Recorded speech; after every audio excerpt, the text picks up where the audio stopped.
Bangga bersarung mangga. Assalamualaikum warahmatullahi wabarakatuh, Buya. Saya ingin bertanya, Buya. Sejak dulu sampai sekarang ibu saya selalu bersikap pilih kasih. Sekarang beliau sudah tua dan saya yang merawatnya. Tapi perlakuannya kepada saya masih sama seperti dulu. Setiap saya menegur dengan halus, beliau justru marah dan tersinggung. Sedangkan adik saya yang menegur dengan kata-kata kasar, mohon maaf Buya, malah tidak dimarahi. Saya sering merasa sakit hati, kecewa dan marah. Tapi saya tetap berusaha sabar merawat beliau. Adik saya menyuruh saya untuk cuek dan tidak terlalu memanjakan ibu, tapi saya tidak tega membiarkan beliau sendiri. Buya, bagaimana cara terbaik menyikapi orang tua yang pilih kasih seperti ini agar saya tetap berbakti dan tidak terbawa perasaan? Mohon nasihatnya Buya, terima kasih. Wassalamualaikum warahmatullahi wabarakatuh. Waalaikumsalam warahmatullahi wabarakatuh. Jika Anda merasakan bahwa orang tua Anda pilih kasih, kalau ngomong kepada Anda gampang marah, emosian, biarpun Anda sudah baik kepadanya. Tapi dengan saudara Anda yang satunya lagi, biarpun saudara Anda ngomong kasar, orang tua Anda tetap. Sekarang orang tua Anda masih tetap baik, tetap menanggapi dengan santun kepada saudara Anda. Tapi kalau dengan Anda langsung yang ada semacam emosi, ngomongnya kasar kepada Anda. Kita bicara dengan ilmu rasa lagi, bukan ilmu akal lagi. Itu artinya, bisa jadi artinya, orang tua Anda itu sudah sangat nyaman dengan Anda. Sehingga nggak perlu ragu lagi, karena Anda biarpun dikasari, Anda tetap saja baik. Bahkan bisa jadi, na'udzubillah, ibunda Anda itu memang sudah tidak berani ngomong nasihati kepada abang Anda atau saudara Anda. Karena dikit-dikit kasar dia. Maka kami ingatkan kepada santri, murid, atau anak. Kalau ternyata ibumu tuh kok suka marah-marah, biasanya justru kebalikannya. Karena sudah merasa sangat dekat sekali dengan Anda. Karena merasa dekat. Saya kepada murid-murid yang baru ketemu mungkin saya akan mengangkat suara susah. Tapi kepada murid yang dekat ya, murid saya yang paling dekat, wah setiap hari saya marahi. Kurang lebih seperti itu. Karena faktor kedekatan. Makanya kalau Anda sering tiba-tiba ibu saya dikit-dikit marah, karena sudah merasa Anda ini benar baik. Sehingga beliau ngomong begitu jadi percaya diri. Wah kalau apa, anakku yang ini gak apa-apa. Biarpun nanti pada akhirnya Anda tetap perlu menyampaikan pesan yang baik kepada orang tua yang seperti itu. Yang jelas Anda berpikir positif sekarang. Bahwasanya sebetulnya karena orang tua Anda telah menganggap Anda ini lebih daripada yang satunya. Yang satunya sensitif kayaknya. Sehingga ibunda Anda kepada adik yang kalau ngomong kasar, nggak pernah peduli, kok masih ngomongnya baik. Kenapa? Mohon maaf, ada loh hari ini seorang tua tuh ngingetkan anaknya nggak berani. Ada atau tidak? Banyak. Kenapa? Anaknya nggak benar. Sehingga kalau dipandang orang, nggak pernah ditegur dia. Nggak pernah disalahin dia. Karena apa? Kalau disalahin nggak karu-karuan. Dia memang kurang ajar sekali itu anak. Sehingga seorang tua lebih banyak makanya hati-hati kalau orang tuamu tidak pernah negur dirimu, jangan-jangan tidak cinta. Atau kau telah melakukan suatu hal yang besar. Kami balik masalah ini. Di saat Anda salah kok ternyata dibiarkan oleh orang tua Anda. Berarti mungkin tidak sayang kepada Anda. Atau sudah terlalu takut kepada Anda. Berarti Anda diam-diam orang durhaka halus. Sampai orang tuanya mengingatkan nggak berani. Jadi kalau orang tuamu tidak pernah mengingatkan dirimu, jangan-jangan Anda durhaka halus. Kenapa? Orang tua tidak berani mengingetin lagi kepada anaknya. Sebab kalau diingetin Anda marah, Anda ini dan sebagainya. Maka orang tua lebih baik diam daripada anakku tambah dosa. Makanya biarpun Anda salah tetap diam saja. Orang tua, iya. Ngomongnya lembut kepada Anda. Padahal Andanya tidak baik. Na'udzubillah. Hati-hati yang merasa semacam ini. Tapi sebaliknya, kalau punya orang tua kok dikit-dikit marah dan sebagainya, bisa jadi karena itu urusan cinta. Urusan merasa dekat. Anda mungkin anak yang saling disayang selama ini.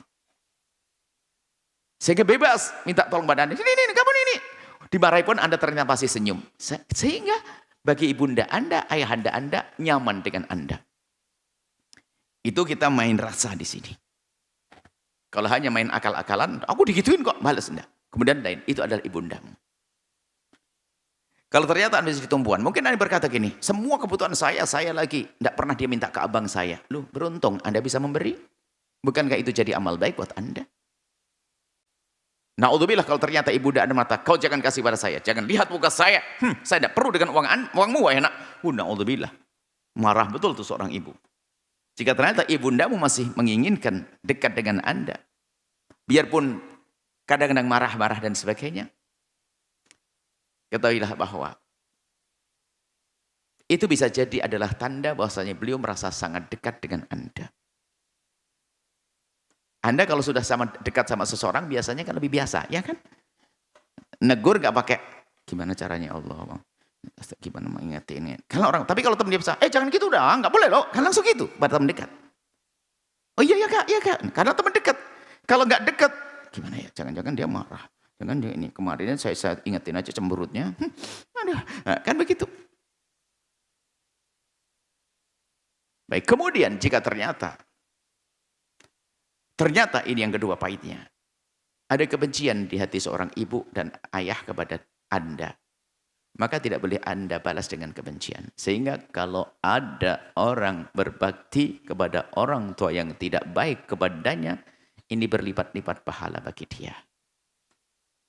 Seperti durhaka kepada orang tua yang baik kepadanya, lipat-lipat dosa. Kalau Anda durhaka kepada orang yang tidak baik kepada Anda, itu saja sudah dosa. Apalagi durhaka kepada orang tua yang baik kepada Anda, dosa di atas dosa. Berbuat baik kepada orang tua yang baik kepadanya adalah bakti yang sesungguhnya. Maka kalau berbuat baik kepada orang tua yang tidak baik kepadanya adalah bakti di atas bakti. Dan tidak lama kisah itu. Anda akan menuai kebahagiaan nanti setelah itu. Intinya tidak boleh ada rasa bosan kepada orang tua, putus asa kepada orang tua, lalu berubah jadi amarah kepada orang tua. Tidak, akan lebih jalani dengan merenung seperti yang kita sampaikan tadi. Renung bahwasanya bisa jadi Anda orang yang sangat dicintai oleh orang tua Anda, atau orang tua Anda merasa dekat dengan Anda sehingga nyaman nyuruh Anda gampang, nyuruh ini Anda dikit. Makanya kadang-kadang dikit, saya lagi. Semuanya tidak pernah disuruh yang lain nyambu-nyambu, saya lagi. Cuci piring satu, saya lagi. Dipanggil lagi, panggil, saya lagi. Loh, berarti dia nyaman dengan Anda. Berbanggalah Anda kalau orang tua Anda nyaman dengan Anda. Lah, sekarang pertanyaannya, yang menjadikan Anda tidak nyaman begitu kenapa? Mungkin Anda sudah tidak cinta. Jujur, kalau Anda punya cinta, Anda akan senang dengan orang yang Anda cintai. Anda diperintah akan patuh. Kalau Anda punya cinta.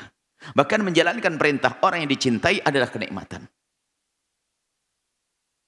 Itu rumusnya. Berarti Anda mulai keropos. Digitukan orang tua langsung mengedumel. Saya lagi, dikit-dikit saya lagi. Kayak Anda punya anak yang lain lagi. Saya lagi, dikit-dikit saya lagi. Buka pintu saya lagi. Air putih saya lagi. Kopi saya lagi. Cuci baju saya lagi. Hati-hati. Mestinya Anda bangga, pahala lagi, alhamdulillah, pahala lagi. Kemudian nasihat pada orang tua, hati-hati. Anda tidak boleh tidak adil kepada orang tua. Ini babnya beda. Nasihat yang lain. Orang tua tidak boleh tidak adil kepada anak-anaknya. Akan tapi bisa jadi tidak adilnya orang tua itu bukan karena memang dia ingin tidak adil. Memang ada anak seperti itu. Kalau ada anak diingatkan langsung marah, emosi, sehingga orang tua lebih baik diam kepada anak ini. Ini anak durhaka halus. Maka jika orang tuamu sudah tidak berani mengingatkanmu, ketahuilah engkau adalah durhaka yang sesungguhnya. Ingat, siapapun jika punya orang tua sudah tidak berani lagi mengingatkan dirimu, maka ketahuilah engkau adalah durhaka.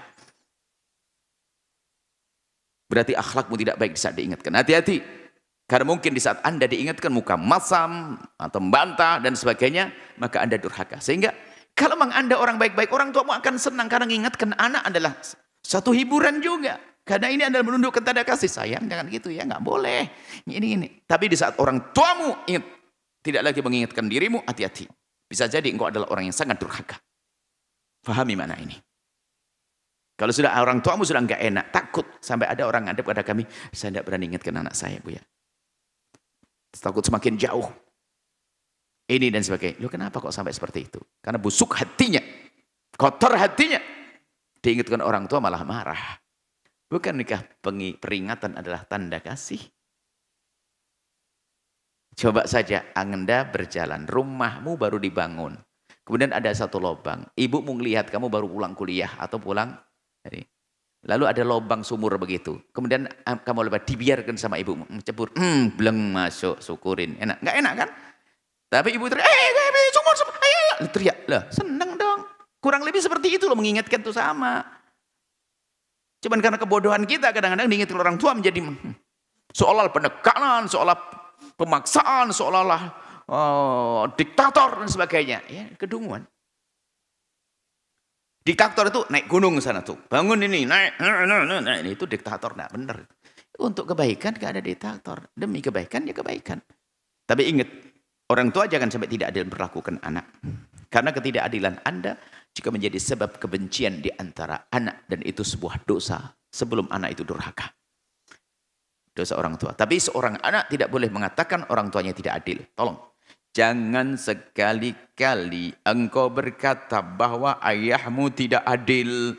Itu hati busukmu, hati kotormu. Biar tampak di matamu tidak adil. Bisa jadi belum, bukan tidak. Misalnya abangmu diberikan rumah. Satu lagi belikan rumah. Dirimu belum diberi rumah. Ternyata orang tua meninggal dunia. Itu bukan berarti tidak adil. Karena apa? Dalam pikirannya juga ingin membuatkan rumah untukmu di kedepan hari. Cuman mati duluan.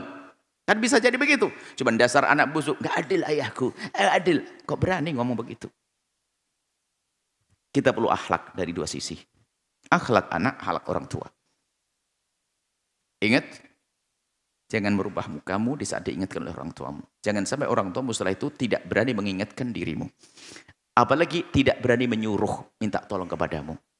Jadi kalau orang tuamu sudah tidak berani minta tolong kepadamu, itu tanda durhaka sudah. Karena mungkin kemarin suruh beli bawang aja cemberutnya, suruh nyapu aja marah-marah, sudah tidak usah nyuruh anak. Naudzubillah, berarti Anda positif durhaka. Semoga ini anak soleh-solehah semuanya. Jadi orang tua yang baik semuanya. Ahli surga bapak dan anak. Wallahu a'lam bishawab. Sarung mangga, sarung kebanggaan kita.